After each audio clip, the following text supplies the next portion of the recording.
I never liked driving at night. Something about the silence, the way headlights carve through the dark, it always made me uneasy. But sometimes, you don't get a choice. Back in October of 2018, I had to take Route 117 late one evening. It's one of those back roads that doesn't feel like it should exist in modern times. No streetlights, no gas stations for miles, just empty asphalt cutting through woods and farmland. I remember checking the time. 11:47 p.m. Too late to be out there. Too late to trust the road. It wasn't supposed to be a long drive. An hour and a half, maybe two, and I'd be home. But the thing about Route 117 is, people say you never really know how long it takes. The road stretches, curves you swear weren't there before suddenly appear.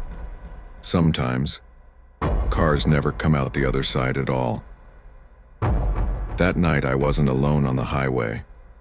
A silver Toyota Corolla was about 100 feet ahead of me. Not close enough for me to see the driver, but enough to know I wasn't the only idiot out there. For some reason, it made me feel better, safer, like we were both pushing through the same nightmare. The road wound deeper into the woods. My GPS flickered once, then froze. I tapped the screen. Nothing. No signal, I muttered. It wasn't unusual. Route 117 is known for dead zones, but in that moment, the silence in my car felt heavier, like the dark outside was pressing against the glass. I focused on the Corolla, its red taillights glowing like two small beacons in the void. As long as I followed them, I figured I'd be fine. But then, something strange happened. The lights pulled farther away, not because the driver was speeding. No. It was like the distance between us stretched, like the road itself grew longer. I pressed the gas a little harder. My engine whined, but the Corolla's lights kept sliding farther into the dark, almost melting into the black horizon, and then they were gone. At first I thought maybe the driver had turned, but there were no intersections, no exits, just that endless curling road. I felt my chest tighten. I told myself I just missed something, that maybe there was a hidden driveway, or the driver switched off their lights. But deep down, I knew better. Minutes dragged. 10, 20, maybe 30. My dashboard clock seemed stuck on 12:15. No matter how often I glanced down, the numbers didn't change. The forest on both sides of the road looked wrong. Not the same trees I'd passed earlier. The branches leaned closer, like they were listening. I gripped the wheel tighter. Every muscle in my body screamed at me to turn around. But when I looked in the rearview mirror, there was nothing. No road, no headlights, just blackness swallowing everything behind me. That was when I saw it. Far up ahead, the Corolla. Its taillights flickered back into existence. Only this time, they weren't steady. They blinked. Once, twice, then went out, then back on, like someone was hitting the brakes in a frantic rhythm. My heart thudded. The driver was in trouble, or warning me. I pressed the gas, pushed the speedometer past 70. The engine roared in protest, but I didn't care. I needed to catch up. The lights grew closer. For a moment, relief washed over me. I wasn't alone. But as I pulled nearer, I realized something was wrong. The car wasn't moving. It was sitting dead center of the road, hazards flashing. I slowed, rolled down my window. "Hey, you okay?" I shouted. No answer.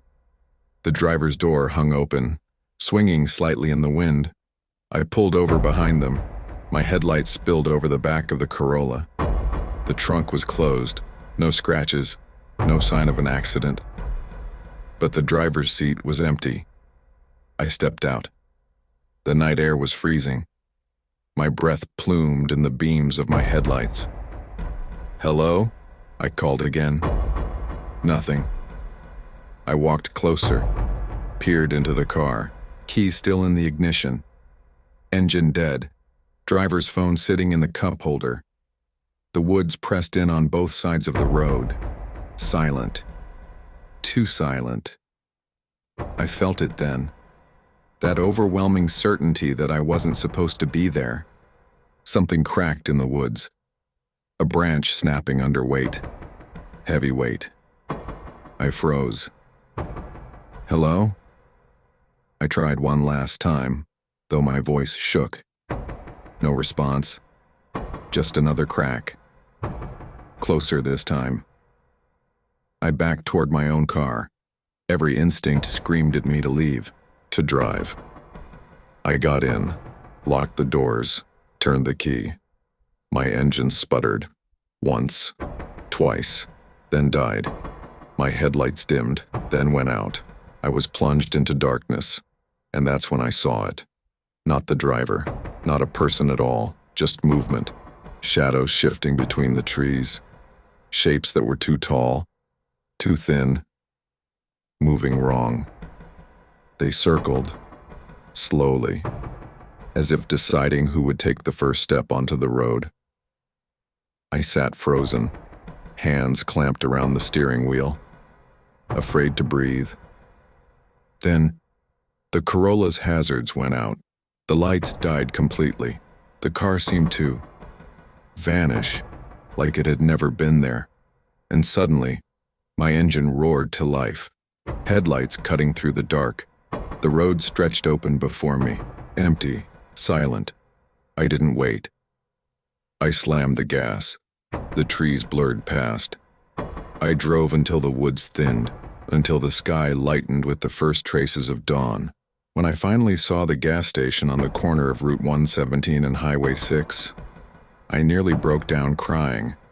I told myself I'd imagined it. That exhaustion had played tricks on me. But the next day, I checked the local news. There was a missing person alert. A 27-year-old man, last seen driving a silver Toyota Corolla on Route 117. His car was never found.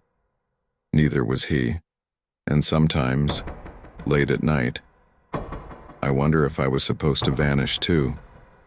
If whatever took him was waiting for me to stop.